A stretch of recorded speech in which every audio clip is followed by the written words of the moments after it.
মসজিদের সভাপতি সেক্রেটারি বানাইতেন কইবেন এডি দিয়ে হাজির আমারে বানা আমি মসজিদের সিডি দিব মসজিদের টাইস কি আমি করে দেব আপনারা যে এটা বানাইছেন আপনারা যদি টাইসের এসির লোক করে আপনি যদি আরে মসজিদের সভাপতি বানান আল্লাহর কসম আপনি এটার জন্য আল্লাহর কাছে জবাব দেওয়া লাগবে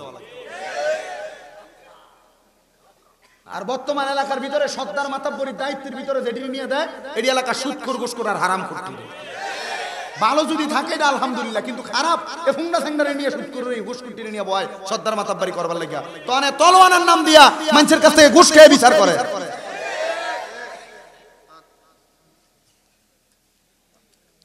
বুঝলা গেছে ইন্না বাতুশা রাব্বিকা লাশাদীদ নিশ্চয় আল্লাহর দ্বারা শক্ত দ্বারা এমন ফিটা ফিটবো কাঁচাবাসের গোড়া দিয়ে বেরিয়ে কবরে গেলে আযাবুন শাদীদ যন্ত্রণাদায়ক শাস্তি কি শাস্তি দেব এই হারামখোরগুলারে কবরে গেলে কয়টার খাবার হইল তিনাতুল খাবাল তিনাতুল খাবাল রাসূল সাল্লাল্লাহু আলাইহি ওয়াসাল্লাম বর্ণনা দিচ্ছেন তিনাতুল খাবাল আল্লামা আব্দুল হক মুহাদ্দিস দেহলভী রাহমাতুল্লাহ আলাইহি এই হাদিসের ব্যাখ্যা করে বলতেছে তিনাতুল খাবাল হইল অন্য জাহান্নামীর যে আগুনে পুড়াইছে এদের রক্ত আর ফুসগুলা গরম লোহার পাত্রে করে দিব নেখা মজা করে আরাম করে সুদের ঘুষ খাও পরের হক মেরে খাও জমি দখল করে খাও তখন জাহান্নামীরা রক্ত আর পুষ খাইয়া কবরে বাসা লাগবে আর এখন আর ফাঁসা সুদ খায় না এখন সুদ ঘুরে গেছে গা এখন বাড়ির ছাঁচি দিয়ে সুদের ব্যবসা চালা এই কথা কোন না গিরি ঠিক আছে নি এবারে কোনো কাজ কাম নাই দোকানে বসে থাকে কিন্তু আমরা চলেন কেমনে কই চলি কোন রকম বলাই দে এবারে কাছে জিঙ্গা কি তো আমনে দি কামাই রুজি না চলেন কেমনে আরে এই জানকো ও আজকে শুরু হইছে নি যাও বিরিয়ানির সময় আইও না আর আইবো এ ফসল ফাইকানা সাম আছে না কই আর কি এখন আর সুদ আর নিজে খায় না খাবাই কারে দিয়া বড়ি দিয়া কাকা সামনে একটা লাখ টিয়া ম্যানেজ করে দেওয়ান জানি আসির কাছে সা তার বইনে তারে করা টিয়া দিছিল সাইল্লা দেওয়ানের লাগে এই কথা বল না কেন যারা এর আশেপাশে মিলিত এরাই শুধু জানে এই বিষয়টা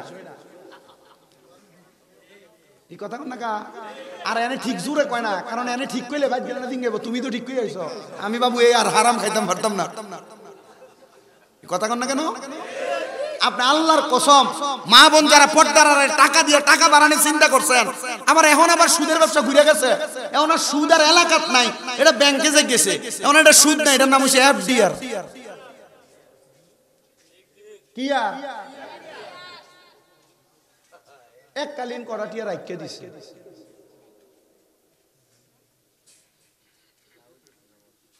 লাভ হয় আপনি মনে করছেন এককালীন রাখকে দিছে জিফুতের নামে বিয়া দন লাগবো তা হারাম টাকা দিয়া মায়া বিয়া দিবা আবার এ মাইয়ার নাতির থেকে জানাজা দিব এটা আশা করবা এ নাতি ফাড়াই আমারই দিব ঠিক না মাঝে মাঝে ব্যাংকে গেলে আমার বুঝু অনকালা তো রেটটা ভালো আছে করাটিয়া রাখকে দেন না আল্লাহর দোহাই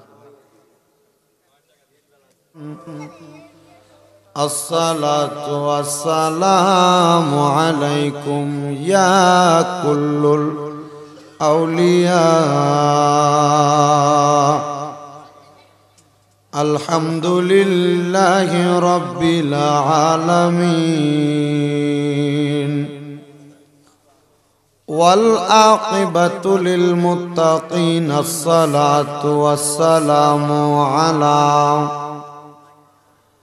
الصلاة والسلام على رسوله من كان نبيا وآدم بين الماء والطين سيدنا ونبينا وشفينا وحبيبنا وحبيب طبيبنا وطبيب قلوبنا وقلوب مرشدنا وعلى آله وأصحابه وأهل بيته وعلماء دين ملة وأهل سنة والجماعته أجمعين হে আমার এই মুগুজি মধ্যপাড়া ফুরকানিয়া মাদ্রাসার প্রাঙ্গণে ৭৯তম বাৎসরিক ওয়াজ ও দোয়ার মাহফিলে আগন্তুক আমার ভাইয়েরা, বাবারা, যুবক নওজোয়ান বন্ধুরা, ছোট্ট ছোট্ট মাসুম বাচ্চারা, আপনারা কেউ জবান বন্ধ রাখবেন না।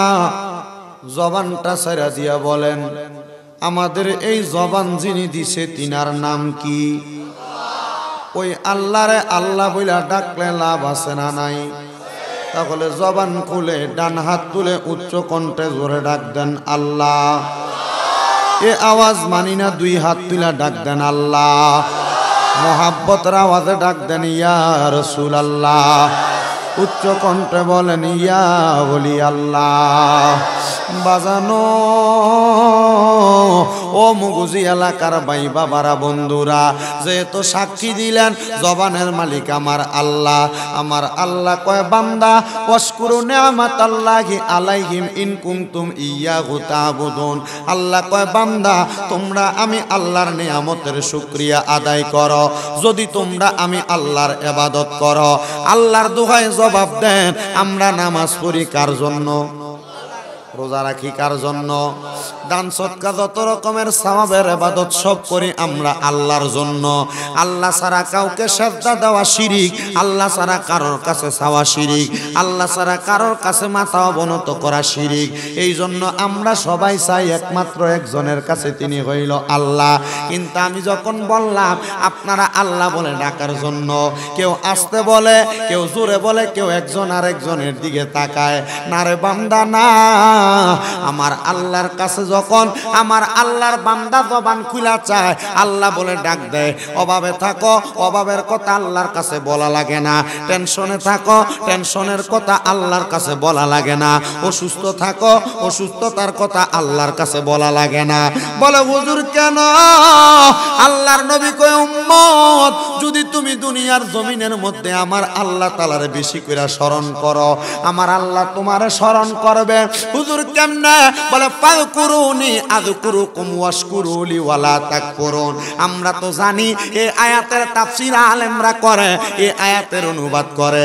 কেউ যদি আল্লাহর জিকির করে আল্লাহও তার জিকির করে। তো আমরা বান্দারা আল্লাহর জিকির করি আল্লাহ আল্লাহ বইলা, আল্লাহ তো বান্দা বান্দা কইয়া জিকির করে না। আল্লাহ কয় বান্দা তুমি যখন আমি আল্লাহরে আল্লাহ কইয়া স্মরণ করো, আমি আল্লাহ তোমারে কেমনে স্মরণ করি? তাফসীরে নূরুল আনোয়ার, নূরুল ইরফান এবং তাফসীরে কানজুল ঈমান খাজাইনুল ইরফানের মধ্যে এবং একই রকমের তাফসীর আল্লামা জালালউদ্দিন সুয়ুতী রাহমাতুল্লাহ আলাইহি তাফসীরে জালালাইন শরীফের মধ্যে বলতেছে, জগতের মানুষ যখন তোমরা আল্লাহরে আল্লাহ বইলা ডাক দাও, আমার আল্লাহ তাআলা ওই বান্দা যদি অভাবে থাইকা আল্লাহ কইয়া ডাক দেয়, আল্লাহ বান্দার অভাব পূরণ কইরা ওই বান্দার ডাকে সাড়া দেয়। আল্লাহর বান্দা যদি অসুখ বিমারের মধ্যে পড়া আল্লাহরে আল্লাহ কইয়া ডাক দেয়, আল্লাহ তার বিমার থেকে শেফা কইরা বান্দারে ডাক দেয়। ও বন্ধুরে, আমার আল্লাহর বান্দা যখন কোন মুসিবতে পড়া আল্লাহরে ডাক দেয়, আল্লাহ তাআলা ওই বান্দারে মুসিবত থেকে উদ্ধার কইরা বান্দারে ডাক দেয়। এই জন্য আশিক বলে, ওরে তুমি তো মালিকুল কাদির, আরে বানাও কত বাদশারে ফকির, এসবে তোমার কুদরতেরই দান। বলেন এসবে তোমার কুদরতেরই দান। আল্লাহ পরওয়ার গুনাহ খাতা মাফ করো আমার, বলেন গুনাহ খাতা আল্লাহ পরওয়ার গুনাহ খাতা মাফ করো আমার, কন্যা গুনাহ খাতা মার। আল্লাহ পরওয়ার গুনাহ খাতা মাফ করো।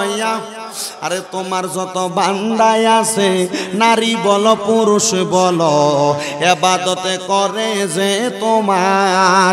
আরে নারী পুরুষ বান্দা যত তুমি আল্লাহ ক্ষমা করো, নারী পুরুষ বান্দা যত তুমি আল্লাহ ক্ষমা করো। দয়া কইরা ক্ষমা করেন দান, বলেন দয়া কইরা ক্ষমা।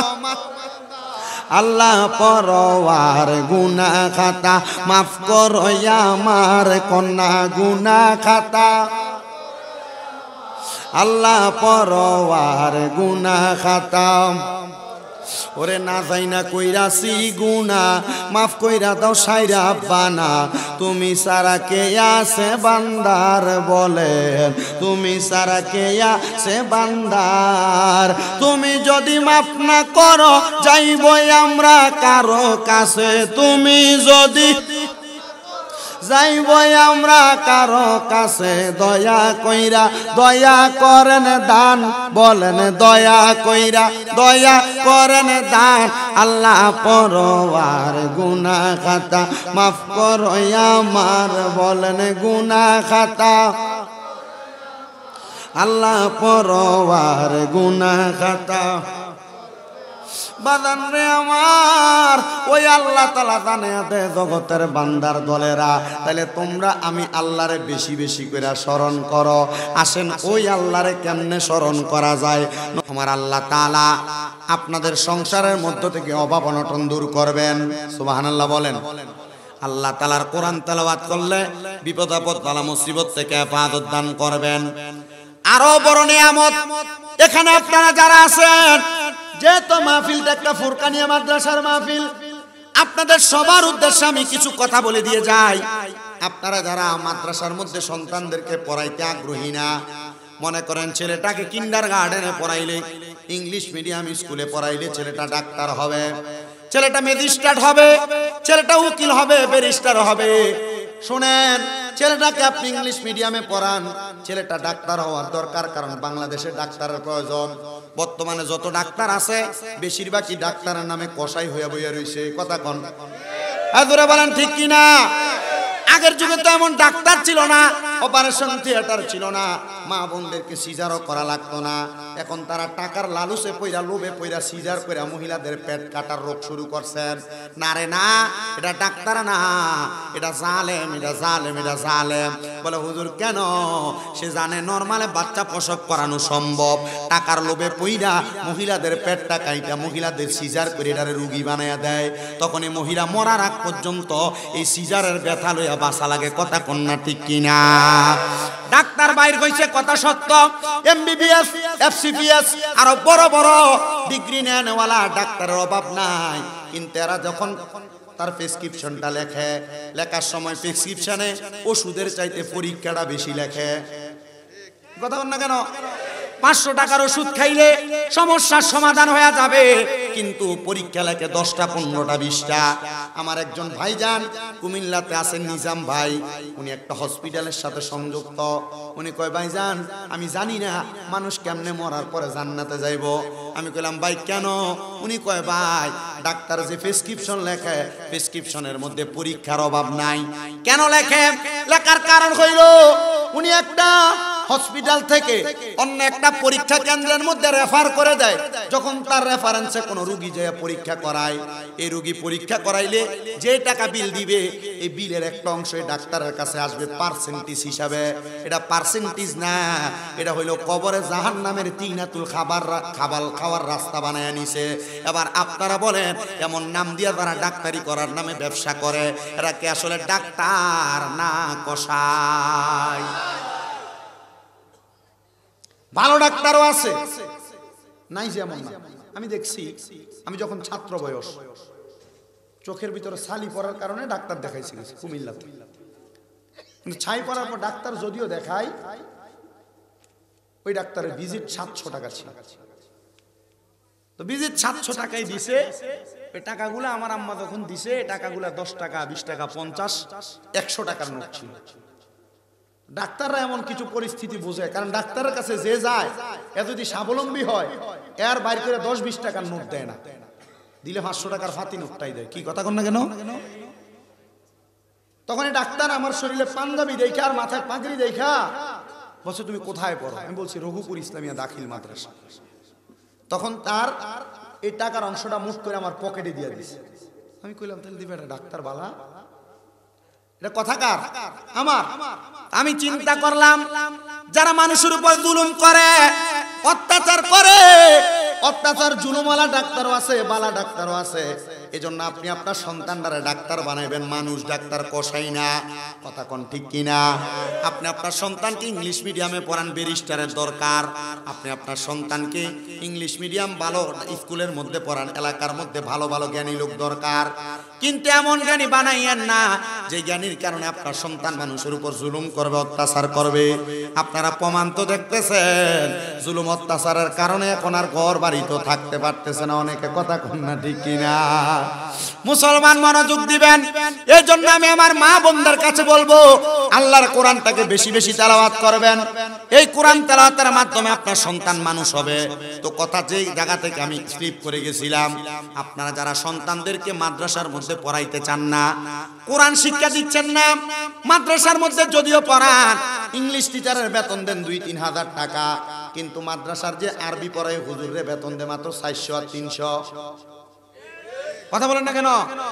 এই মাদ্রাসার হুজুরদেরকে যে কম দেন, জুলুম করেন।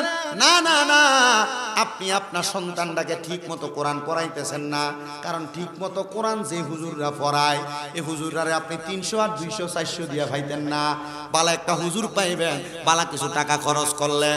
এখন মানুষ অন্যান্য কিন্ডারগার্টেন স্কুলে পড়াইতে যায় সন্তানকে আল্লাহ তাআলার কোরআন তেলাওয়াত থেকে মাহরাম করতেছে, বঞ্চিত করতেছে।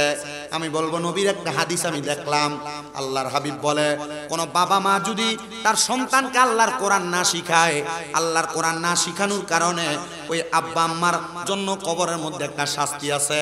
হুজুর শাস্তিটা কি? আমরা সবাই জানি, কবরের মধ্যে ফুলসেরাত নামক একটা পুল থাকবে, যে পুলটা পাড়ি দেওয়া বড় কষ্টকর হবে। একটা চুল যত চিকন, তার চাইতে 70টা ভাগ করলে যত চিকন হবে। ফুলসেরাতের পুলটা এমন বড় চিকন হবে, এমন দাঁড়ালো হবে, ওই দাঁড়ালো ফুলসেরাতরা মা বাবা তখন পার হইতে পারবে না। বলে কেন? এখানে কারণ হইল 2টা। 1 নাম্বার কারণ, কোন সন্তান যদি কোরআন না পড়তে পারে। কি না পড়তে পারে? আল্লাহর রাস্তায় হুজুর কথা বইল, বইয়া থাও, কথা বইল। কোরআন তেলাওয়াত যদি কোন সন্তান কাল ময়দানে মাশরে না তেলাওয়াত করতে পারে, তখন ওই সন্তানকে বলবে, তোমার আব্বা আম্মার পরিচয় কি? তখন আপনাকে আমাকে ডাক দেওয়া হবে। আমার নামটা দেখছেন নি কত বড় করে লাগাইছে, কারি মোহাম্মদ শামীম হোসেন রেজা কাদেরী। তখন আর আমাকে এই নাম ধরে ডাক দিবে না। আমার আব্বার নাম সাহেব আলী, বলবে শামীম ইবনে সাহেব আলী কোথায়, আসো, সামনে আনবে। তখন আমাকে প্রশ্ন করবে, কোরআন পড়তে পারো? তখন আমি বলবো না, পারি না। বলে কেন পারো না? তখন বলা হবে, আমার মা বাবা আমারে কোরআন শিখায় নাই। তখন বলবে, তার আব্বাকে ডাক দাও যিনি সাহেব আলী।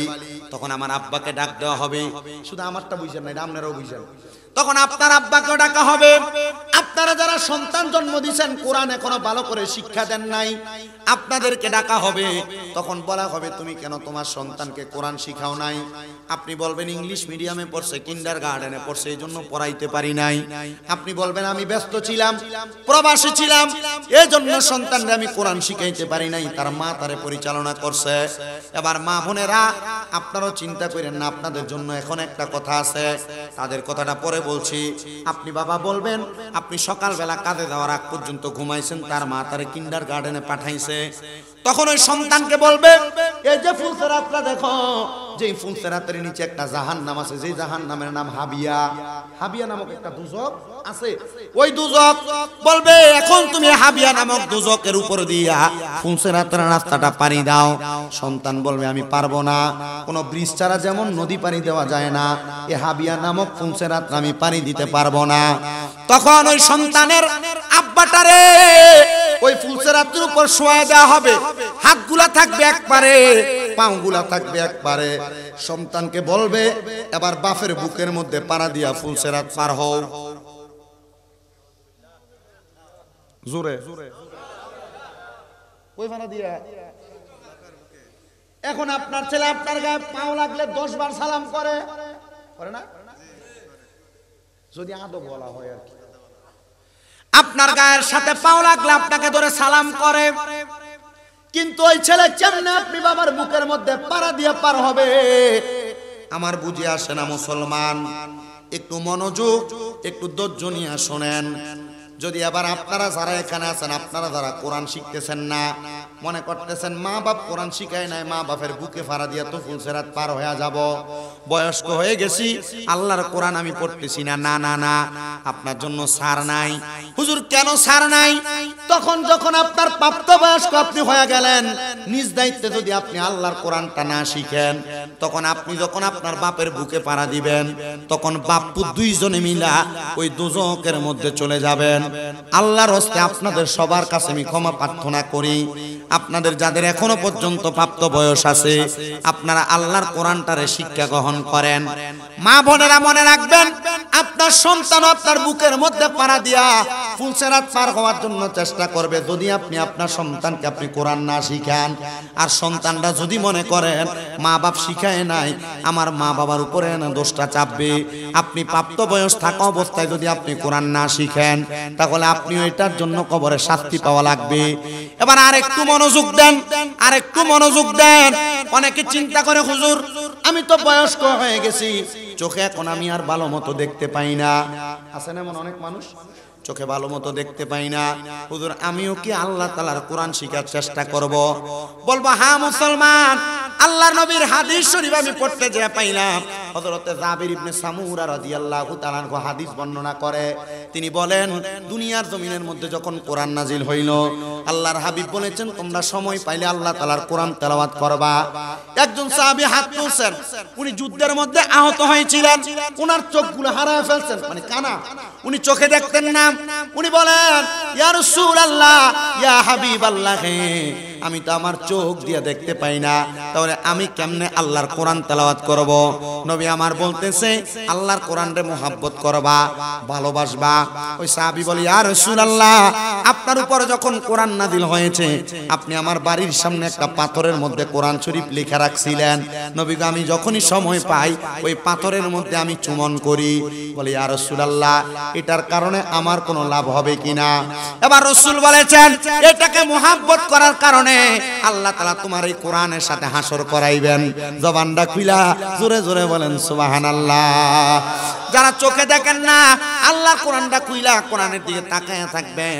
যারা চোখে ঝাপসা দেখেন, কোরআনটারে বুকের মধ্যে ধারণ করবেন, দেখবেন আমার আল্লাহ তাআলা আপনার কোরআন তেলাওয়াতের বরকতে অসংখ্য পরিমাণ নিয়ামত, অসংখ্য পরিমাণ বরকত দান করবে। আল্লাহ যেন এমন বরকত থেকে আমাদেরকে মাহরুম বঞ্চিত না করে, পড়েন আমিন। আসেন সবাই আমরা মুহাব্বতে আল্লাহ তাআলার কোরআন তেলাওয়াত করি। আউযু বিল্লাহি মিনাশ শাইতানির রাজিম। বিসমিল্লাহির রাহমানির ولا تكونوا كالذين نسوا الله فأنساهم أنفسهم أولئك هم الفاسقون لا يستوي أصحاب النار وأصحاب الجنة أصحاب الجنة هم الفائزون.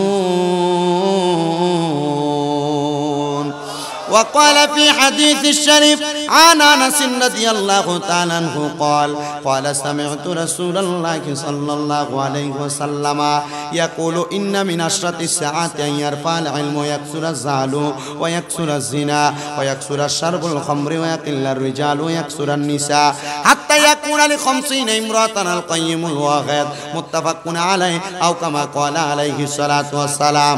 وقال في شان حبيبه ومحبوبه ومعشوقه مخبرا وآمرا إن الله وملائكته يصلون على النبي يا أيها الذين آمنوا صلوا عليه وسلموا تسليما اللهم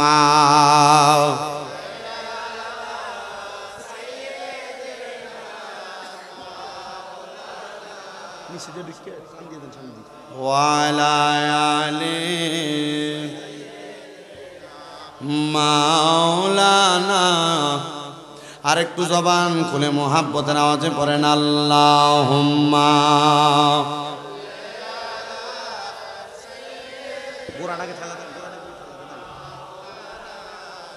মুহাম্মাদ ওয়া আলা আলি সাইয়্যিদিনা রে মদিনা মদিনা আশিক মুমিনের ঠিকানা বলেন মদিনা মদিনা আশিক মুমিনের ঠিকানা হায়রে দিদার চেয়ে কাঁদো তোমরা দিদার চেয়ে কাঁদো তোমরা হও না নবীর দিওয়ানা মদিনা মদিনা আশিক মুমিনের ঠিকানা বলেন মদিনা আশিক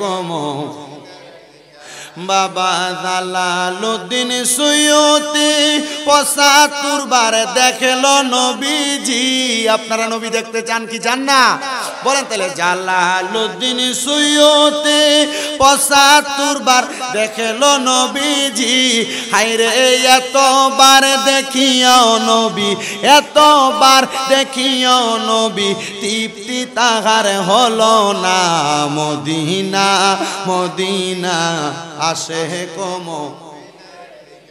না বলেন মদিনা মদিনা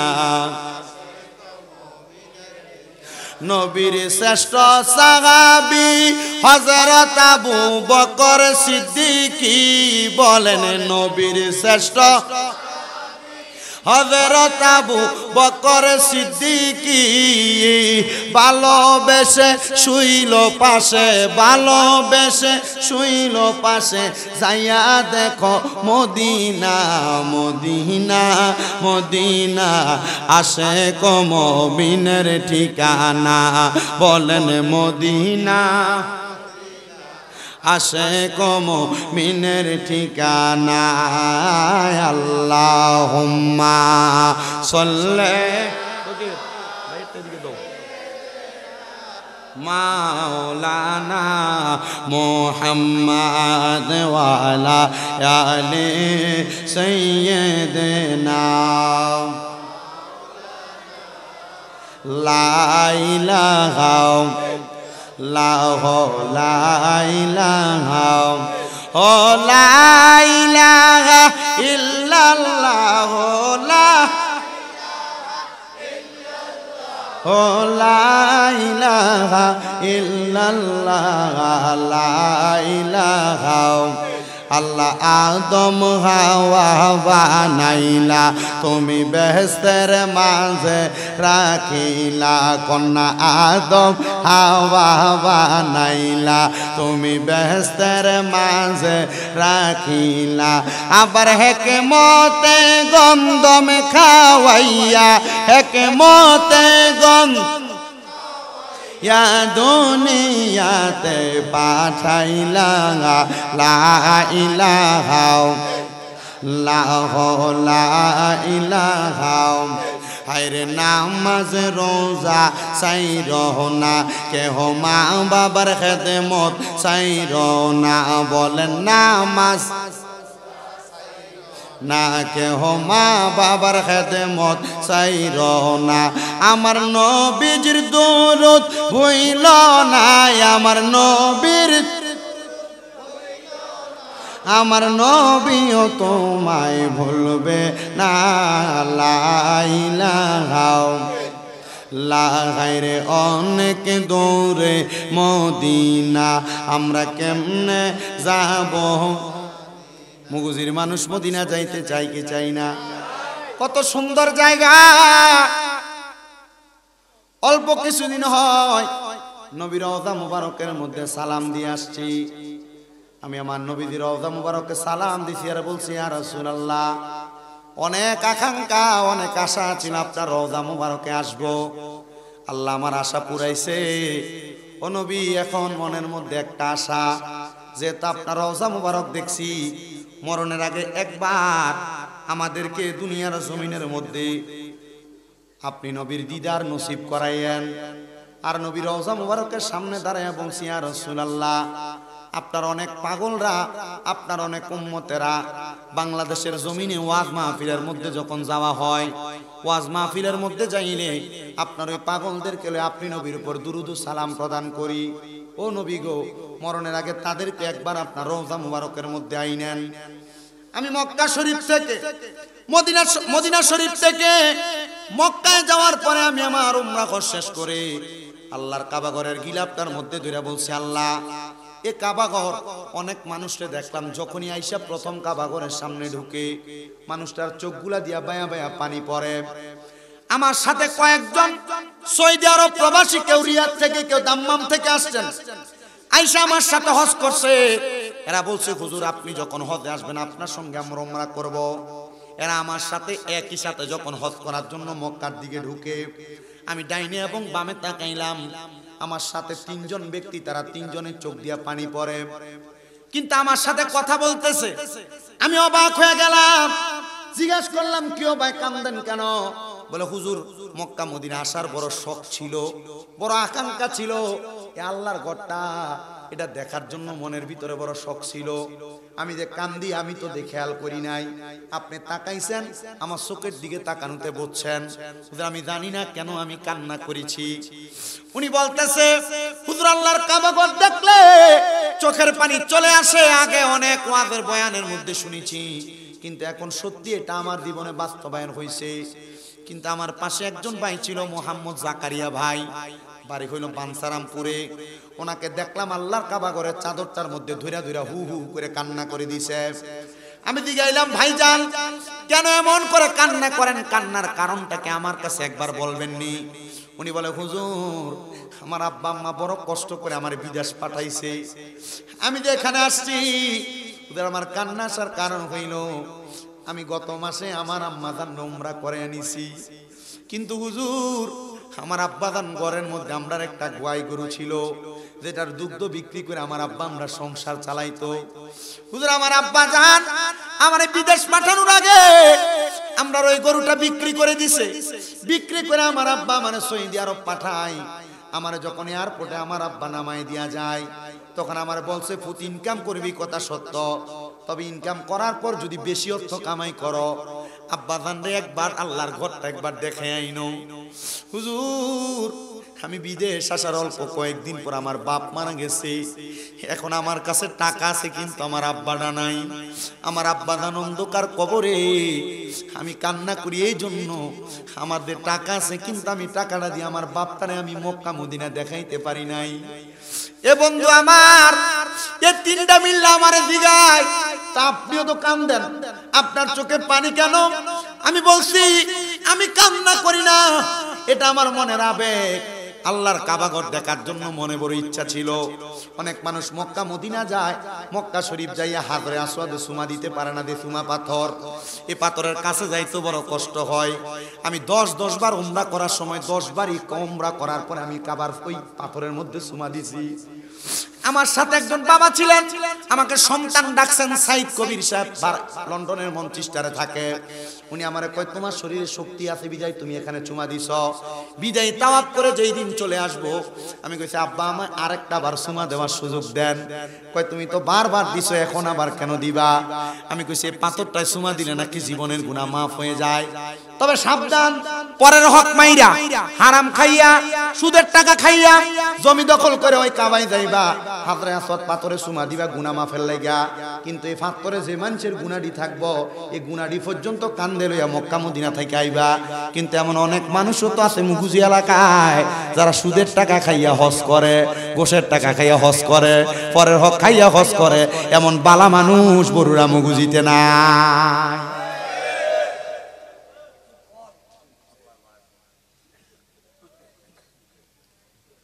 দোয়া করিলেছিল আমার লেগে একজনে, কষ্ট হইতেছে আপনারা? তাবারুকু চল্লিশ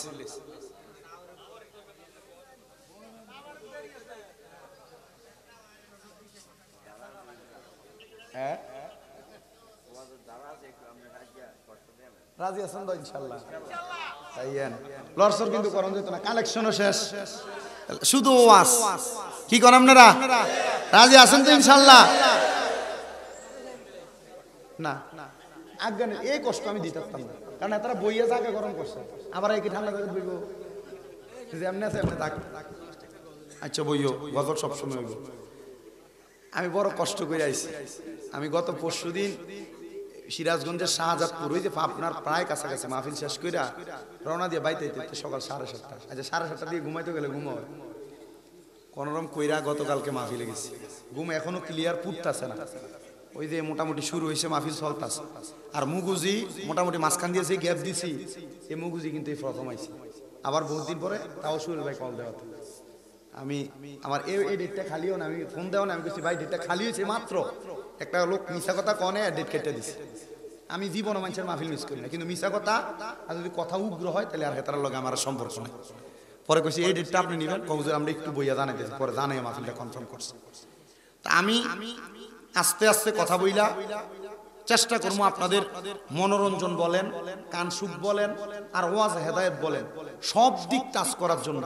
মক্কা মদিনার আবেগ তো প্রকাশ হয়েছে, আবার যখন সুদ ঘুষের কথা কইছি তখন একটা গরম আওয়াজ হয়েছে, তার মানে বোঝা গেছে আপনারা সবাই ভুক্তভোগী, এমন লোক এলাকায় আছে, ঠিক না? আবার এটি কিন্তু সবচাইতে লম্বা লম্বা কথা সাদোয়ানে বলে এটি যাকে কথা কন না কেন? মসজিদের সভাপতি সেক্রেটারি বানাইতেন কইবেন এডি দিয়ে হাজির, আমারে বানা, আমি মসজিদের সিডি দিব, মসজিদের টাইস কি আমি করে দিব। আপনারা যদি এটা বানাইছেন, আপনারা যদি টাইসের এসির লোক করে আপনি যদি আরে মসজিদের সভাপতি বানান, আল্লাহর কসম আপনি এটার জন্য আল্লাহর কাছে জবাব দেওয়া লাগবে। আর বর্তমান এলাকার ভিতরে সর্দার মাতাব্বরীর দায়িত্বের ভিতরে যেটি নিয়ে দেয়, এটি এলাকা সুদখোর ঘুষখোর আর হারাম করতে ভালো যদি থাকে এটা আলহামদুলিল্লাহ, কিন্তু খারাপ এ ফুংডা সেন্ডারে নিয়ে শুট করে ঘুষ কুটিরে নিয়ে বয় সর্দার মাতাব্বারি করবার লাগিয়া, তো আনে তলোয়ানের নাম দিয়া মানুষের কাছ থেকে ঘুষ খেয়ে বিচার করে।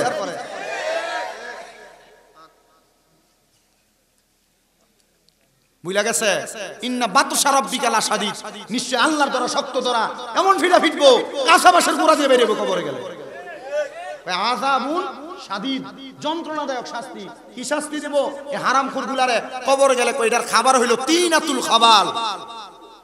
তিনাতুল খাবাল রাসূল সাল্লাল্লাহু আলাইহি ওয়াসাল্লাম বর্ণনা দিচ্ছেন তিনাতুল খাবাল। আল্লামা আব্দুল হক মুহাদ্দিস দেহলভী রাহমাতুল্লাহ আলাইহি এই হাদিসের ব্যাখ্যা করে বলতেছে, তিনাতুল খাবাল হইল অন্য জাহান্নামীর যে আগুনে পুড়াইছে এদের রক্ত আর পুঁজগুলা গরম লোহার পাত্রে করে দিব নেখা, মজা করে আরাম করে সুদের ঘুষ খাও, পরের হক মেরে খাও, জমি দখল করে খাও, তখন জাহান্নামীরা রক্ত আর পুঁজ খাইয়া কবরে বাসা লাগবে। আর এখন আর ছাঁচা সুদ খায় না, এখন সুদ ঘুরে গেছে গা, এখন বাড়ির ছাঁচি দিয়ে সুদের ব্যবসা চালা। এই কথা কন না কি? ঠিক আছে নি? এবারে কোনো কাজ কাম নাই, দোকানে বসে থাকে, কিন্তু আমরা চলেন কেমনে? কই চলি কোন রকম বলাই দেয়। এবার কাছে জিঙ্গা কি তো আমনে দি কামারি দিনে চলেন কেমনে? আরে এই জানকো ও আজকে শুরু হইছে নি? যাও বিরিয়ানির সময় আইও না। আর আইবো এ ফসল পাইখানা সাপ আছে না কই আর কি। এখন আর সুদ আর নিজে খায় না, খাবাই কারে দিয়া? বড়ি দিয়া। কাকা সামনে একটা লাখ টিয়া ম্যানেজ করে দেওয়ান জানি, আসির কাছে চা তার বইনে তারে করা টিয়া দিছিল সাইল্লা দেওয়ানের লাগে। এই কথা বল না কেন? যারা এডির আশেপাশে মিলিত এরাই শুধু জানে এই বিষয়টা। এই কথা কন না কা? আর এনে ঠিক জোরে কয় না, কারণ এনে ঠিক কইলে ভাই গেলে না দিঙ্গেব, তুমি তো ঠিক কই আইছো, আমি বাবু এই আর হারাম খাইতাম পারতাম না। কথা কন না কেন? আপনি আল্লাহর কসম মা বোন যারা পর্দার টাকা দিয়ে টাকা বাড়ানোর চিন্তা করছেন, আমার এখন আবার সুদের ব্যবসা ঘুরে গেছে, এখন আর সুদ আর এলাকাত নাই, এটা ব্যাংকে যে গেছে, এখন এটা সুদ নাই, এটার নাম হচ্ছে এফডিআর। কি আর এককালীন করাটিয়া রাখিয়ে দিছে।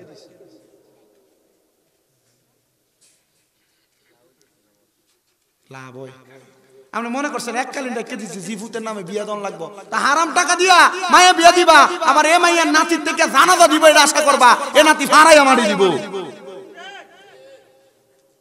ঠিক না? মাঝে মাঝে ব্যাংকে গেলে আমার হুজুর অনকালা তো রেটটা ভালো আছে, করাটিয়া রাখিয়ে দেন না, আল্লাহর দোহাই। হ্যাঁ 11% 9%। আমার কয় অফার দেয়। আমি মাঝে মাঝে মাদ্রাসার টাকা রাখতে যাই, কারণ আমাদের মাদ্রাসার টাকাগুলো তো রাখা লাগে। রাইকেও চাউল কেনার সময় যখন খরচাদি করা লাগে তখন তুইলা না লাগে। হুজুর টাকাগুলা এই মোটামুটি রাখলে আমি করি। আমি একদিন আমার এক ওস্তাদ বুঝে গেছি, মাওলানা আব্দুল মান্নান হুজুর। হুজুর ব্যাংকে যে টাকা রাখে, আপনি সেভিংস অ্যাকাউন্ট করলে আপনার অ্যাকাউন্টে অটোমেটিকলি কিছু টাকা অ্যাড হয়ে যায়, বছর শেষে অটোমেটিকলি অ্যাড হয়ে যায়। বললাম হুজুর এই টাকাগুলা যে অ্যাড হয় এটা কিতা কইরাম? বলছে যে টাকাটা অ্যাড হয় এই টাকাটা তুললা কারো দানের নিয়তে, সাওয়াবের নিয়তে না। কোনো গরিব দুঃখী থাকলে তারা দিয়ে দিবা। কি কারণে দিছো এটা তারা আর বলবা।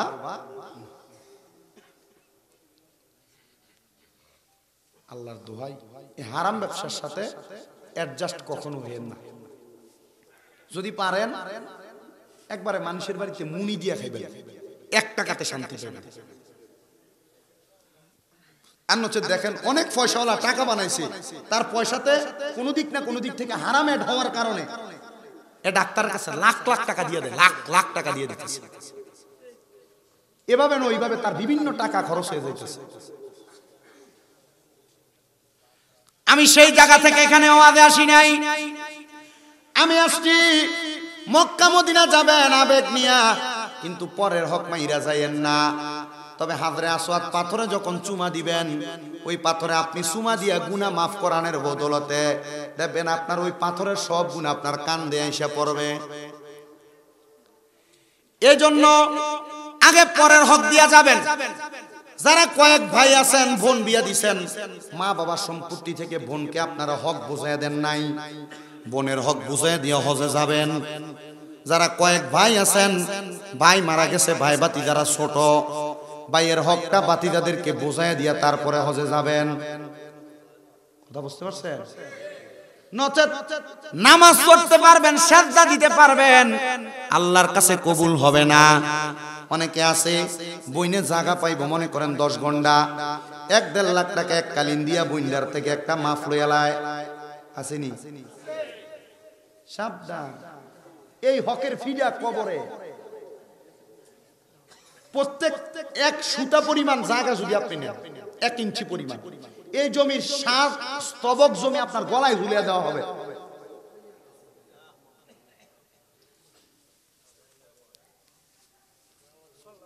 এগুলো আমাদের সমাজে কম নাই।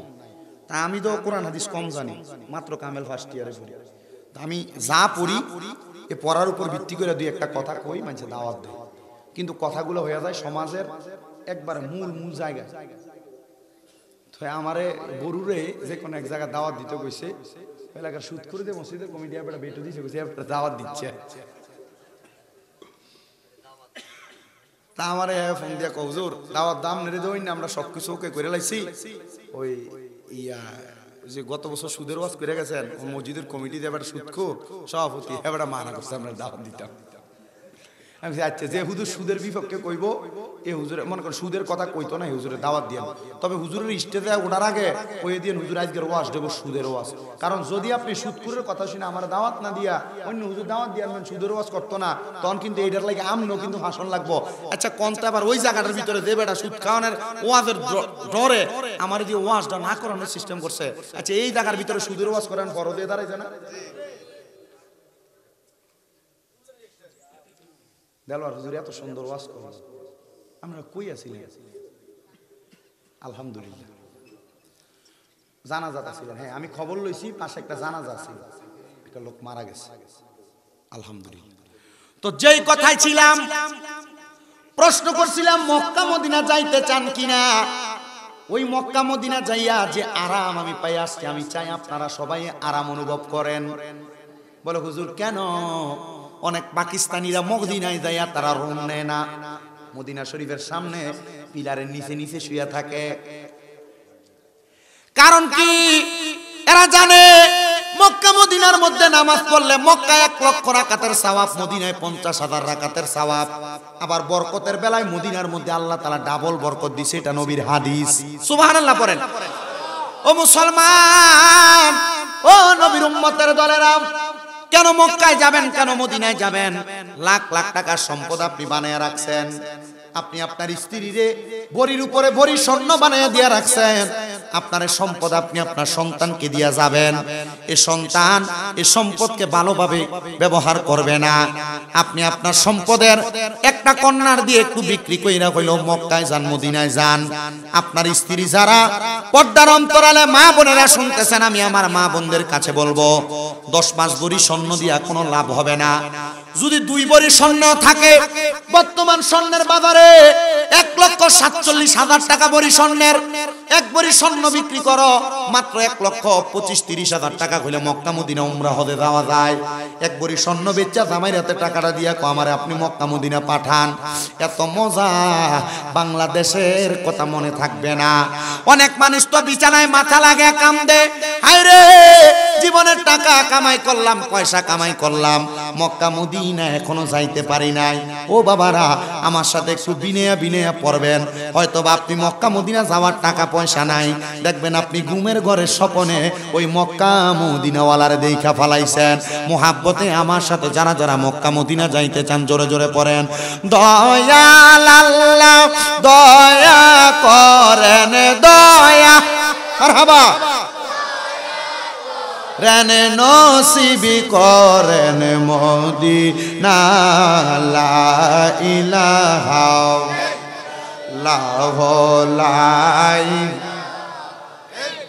ইল্লাল্লাহ,